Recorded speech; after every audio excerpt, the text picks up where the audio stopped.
Aaron Johnson. We're going to talk about sexual shame. Sound fun? Yeah, man, it's important. I'm Grace, and I have been so inspired by what you have shared with me over the last year, 18 months of your journey through sexual shame in your body as a Black man growing up in the church, and in intersections and aspects of you. And I'd love to get started with hearing a little bit about the origin story of shame and sex in your world, in your upbringing.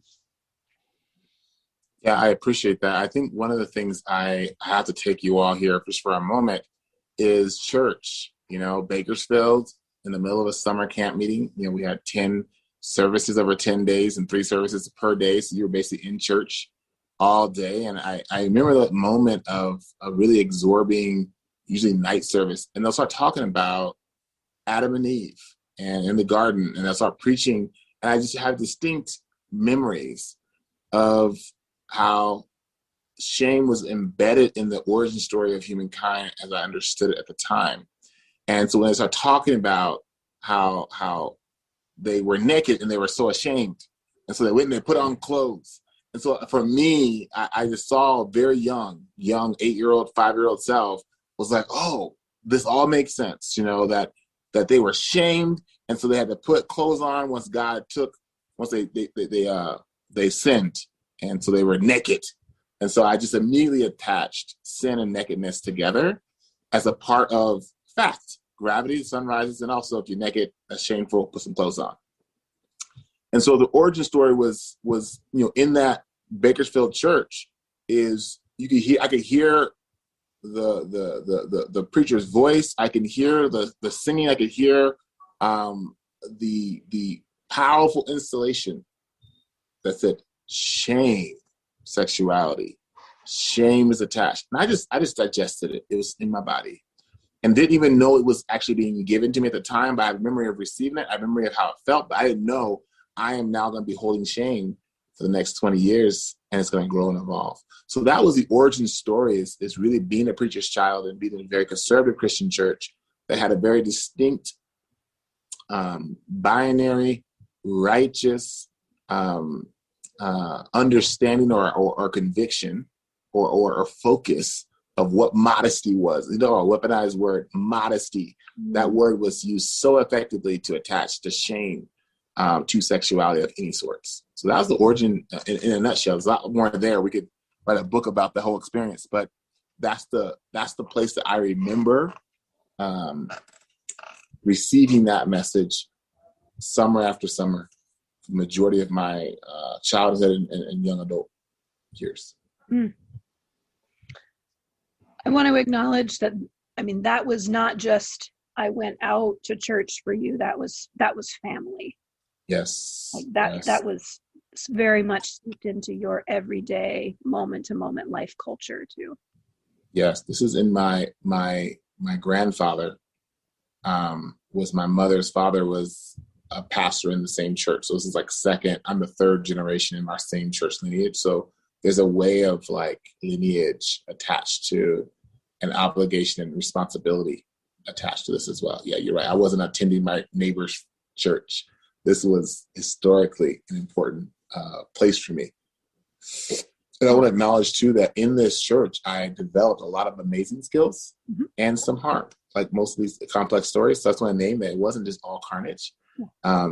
It was this is part of the carnage, but it was also some powerful healing tools that were given as well. But this is the part that I feel like when you talk about shame and sex, this is where it was born. It was really born here. And I would love to move on to talk about how Black sexuality was introduced to you in mainstream culture, in society. I know you and I have talked a lot about being the MTV era and media and people around you, and how shame was embedded in that messaging of Black sexuality in mainstream culture that you received. Yeah, I so appreciate it. I feel like, I was born in 82, right? So I became a teenager in the 90s. And so one of the things that is really significant about Black mainstream culture is I had the Mike Tyson, Michael Jordan, I guess Michael Johnson in the Olympics a bit later, were these Michaels that were Black men. And as the world is, I had a cousin. So my mother's sister had a daughter who was a model who dated Mike Tyson, right? So I don't know what that actually means to date Mike Tyson in this period of time. I don't know how much how much the relationship they actually held, but there's a way of like, oh yeah, I did it. Mike Tyson was a word on the street at home. And so there's a way that I felt like his violent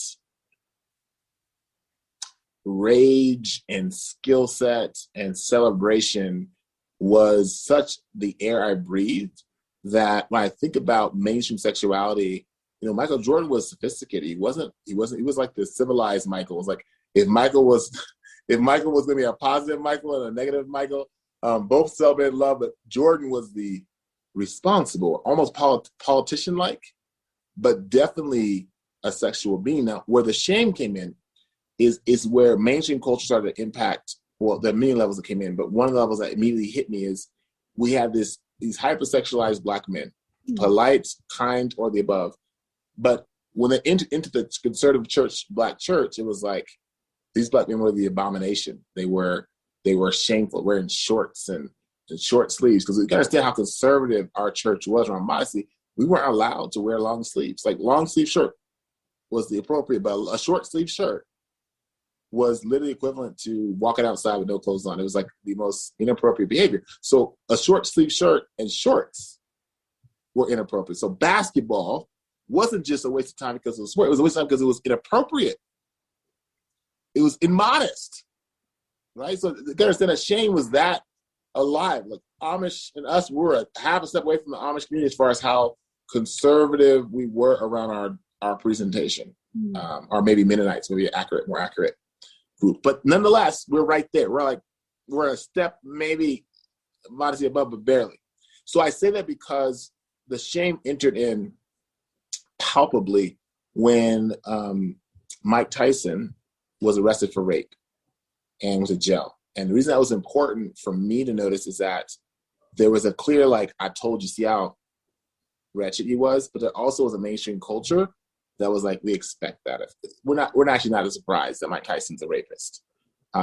We set him up for that, and we, consent. And at the time, we had no language around chronically out of touch. You would think some of that wisdom could have came up when we talk about these Black male brute narrative that we're making so much money off of exploiting.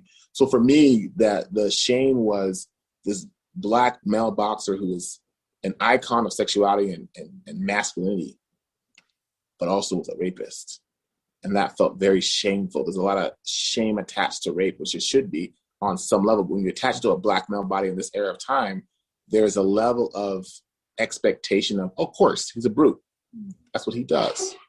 And so there's a way that I got really kind of introduced to my role of you are a predator. You might be a predator. We can see examples of it right here. And look, one of your most famous people ever, Mike Tyson. So there's that brute trauma story that I was introduced to pretty young, but it had no real tools to digest the magnitude of the nuances of the Black brute. It was just a fact. He's a brute. He rapes. He goes to jail. Moving on. I wonder, hearing these two different, the origin stories and then what you were introduced to in the 90s, what part of shame, this intersection of shame and sexuality, did you really identify with from an early age, that like immediate introduction into your life? And what did you identify with in later adolescence, in college, in adulthood? So I'm wondering how, just tracking these trauma stories around shame and sexuality, if you can identify some of the layers of things that got added as you got older, and for yourself grew into a more sexually mature person, and aware of that the stories, the narratives, the depictions, the oppression of American culture and white American culture. There's a painful transition that I wish we spoke about more. That shame, I think, really was my guiding force, is when a young Black man goes from being a cute boy to a dangerous sexual predator. So when we become, I witnessed Mike Tyson as a sexual person. I witnessed Michael Jordan as, I mean, he's so fine, he's so handsome, he's so this, he's so strong, he's so athletic. And then I became a sexual being. So before I was witnessing, I was told about it, then I became a sexual being. And simultaneously, I became a threat. Because when a Black young man becomes a sexual being, he also becomes a sexual threat. They don't happen separately, happen almost simultaneously. It's like you become a threat and a sexual being almost at the same time in my white container, right? And so for me, I think in America, when I became a threat, shame was actually, I initially grabbed shame as a cloak of protection, right? It introduced itself as righteousness, holiness. The more shame I attached to sexuality, the more holier I was, right? If I could shame that person for being gay, I could shame that person for being trans, if I could shame that person for masturbation, if I could shame that person for what, that was a holy thing to do. And so I took it in as a Sunday school teacher, as a youth pastor, as over youth ministry, is as a part of the shame was a cloak. And it got tighter. After a while, it started to choke me, right? So as I started to evolve, it started to choke me. At first, it was like, oh, 13, 14, 15, I'm righteous, I'm holy, I'm just barely understand what sexuality is. But after a while, I'm like, wait, I want to masturbate. Get choked a little bit. Okay, wait, some shame got me. Oh, I want to, whoa, a nude imagery. I started getting choked. And so I started realizing that the more I started to try to grow, after I invited it in at 13, 14, 18, 19, I go to try and it doesn't want to come off. It starts to choke me. And I start realizing that there's a battle from about 21 to about 30. There's a 10-year journey where I really began to start to realize how much this was attached and how much it was woven into the white culture, it was woven to the Christian Black community, it was woven into oppression of the layers of choke. But I didn't feel it early on until I started to graduate from high school, went to college. Right now, I'm a sexual being with freedom, unaccountable time, car, right? And so these are the things that really, when shame became really a tight part of my identity, it was really a battle every night of shame. And so for me, I didn't have anyone at the time step in and say, let me support you, let me help you think about it. But what it came down to, if I jump forward 10 years to my 30th birthday, I was getting married. It was a good time to really get hold of your shame and start to wrestle with it. It feels off course, but one of the things that was choked is my tears. It choked a lot of things, shame, but shame would come up. I have a little bit of emotion. Shame would come in and say, oh, no, you're a big Black man. You don't cry. And so what happened miraculously around my 30th birthday, I was about to get married. And my father had died 2 years before. And I was telling my wife about the story about how he died. And she said, why aren't you crying about this story? I don't even know your father. I'm weeping just hearing you tell the story. And I said, oh, snap, something's up. And that started me on a journey to access my tears. And so when I started to really the first kind of release of the choking of shame, it was me gaining my tears back. When I learned how to weep again, shame got a lot smaller. It dropped a huge percentage. And then I think the biggest journey that we probably don't have this last minute, but I'll just say here in this moment here, the last stretch of shame was me developing a clear understanding of the power of touch, platonic touch, and the trauma story of being chronically undertouched intentionally by a system that says Black male bodies are untouchable, especially in the context that they can be seen in a place that's platonic, in a place that's safe.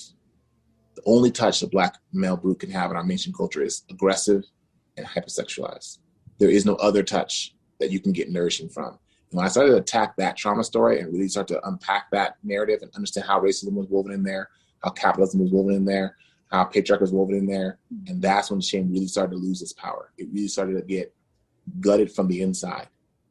Shame doesn't hold a lot of weight in sexuality if you start to take out the places where it's effective, and that's racism, that's patriarchy, and that's capitalism. And when those start to diminish, all of a sudden, it starts to lose its sting, it starts to lose its strength, and I can now breathe. I don't feel so choked before. It doesn't feel so tight. And I can finally breathe. And that feels like a major, major accomplishment. Shame still exists in my world, but it's at its proper size. It is smallest as it's ever been in my entire life right now in this moment at 39 years old. I'll pause there.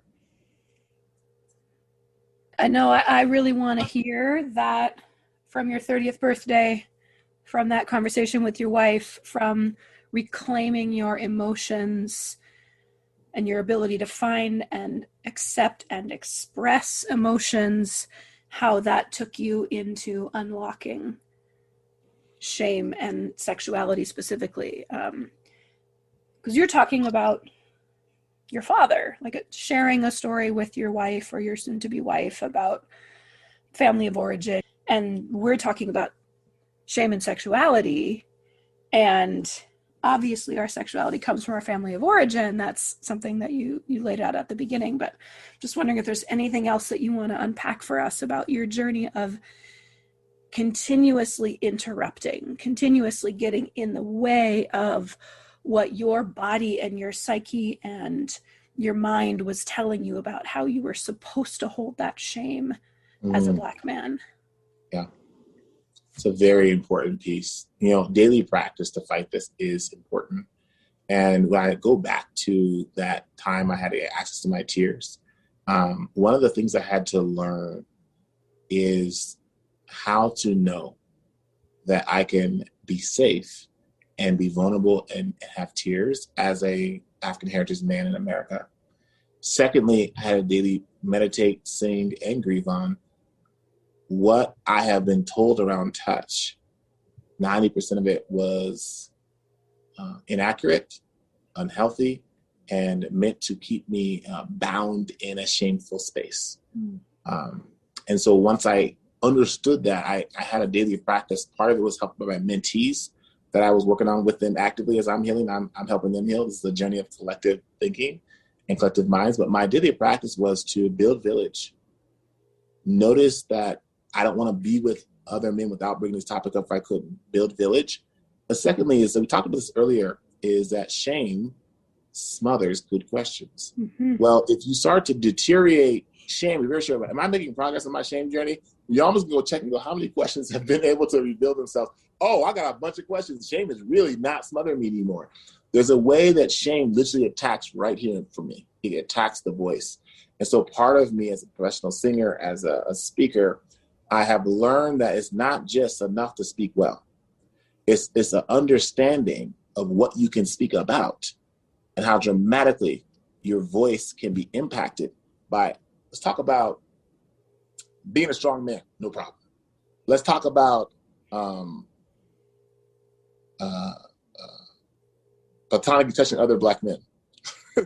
All of a sudden, that confident preacher voice lineage gets real quiet. My throat is all shaky. And all of a sudden, it's like, oh, what I'm speaking about is shaking out that trauma. So I learned how to practice speaking about this trauma with other Black men. So I had a couple of really skillful holders and listeners, Black men and queer Black women, that would listen to me take sessions daily about what I was feeling, what I was processing, what I was noticing. And that was such an interruption. I can't emphasize enough that when you're processing feelings like this, to do it with a witness.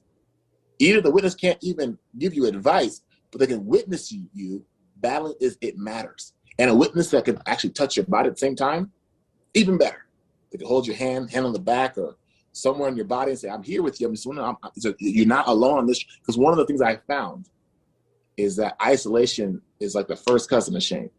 Like if you ever had a family of traumas, shame would show up in isolation and be like, I'm right here. You're alone on this. There's not another Black man on the planet. You're alone, right? And so when you have someone that's a witness, it's a physical interruption of that trauma story. So that's the wrestling match that I started on in my early 30s. And I'm still on that journey, but it feels so good to be 8 years into that journey because it is palpably, the oxygen around me feels so much different when shame is not a force to have to battle every day, but it's more of a trauma so I can witness from a distance and I can push it further away actively. And I know that shame will always be in the atmosphere, but it does not have to be in my actual living earth. And so I feel like, to me, that's where I am using simple tools to take on historical traumas, listening, speaking with a witness, and touch. These aren't things that have to take a PhD, but they do get complicated. And you have to have some skillful abilities around you. I've been blessed and honored to have skillful human beings around me that didn't know what I was talking about early on, but have gotten, we've learned together.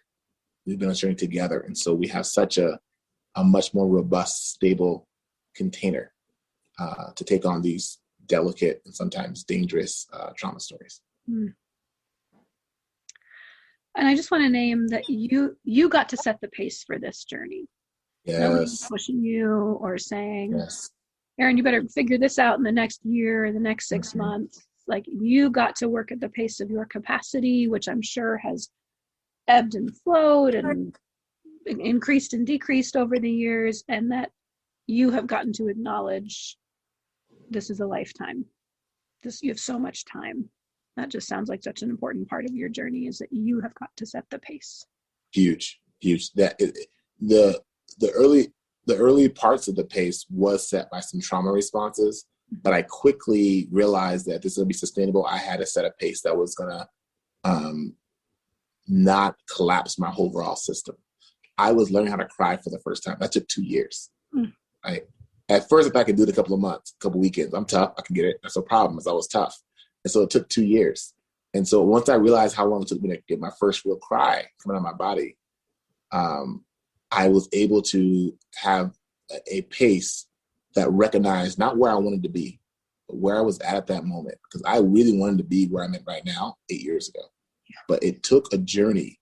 And so that you're right. The pace was set early on, probably in the first 2 years. That was on me and my tools, and less on my trauma story. So that was a pivot in the first 2 years. It was a trauma-led experience at first, because I entered in, and then became a tools-led experience by 2 years in. And the more people I had around me, the more wisdom I had around me, the more practices of folks that had all kind of amazing practices around me, the more it could become a tools-led experience. So that's how I think I was able to set the pace, because I transitioned pretty quickly on from a trauma-led to a tools-led experience. Thank you for everything you've shared, Aaron. I deeply hope this resonates with so many people, and we can continue to learn together how to move through all the embodied shame that we collectively hold and can collectively free ourselves from. Thank you so much for your honesty and the depth of sharing. I appreciate those questions. I love how you interview and hold my story. You track me so well. So appreciate it.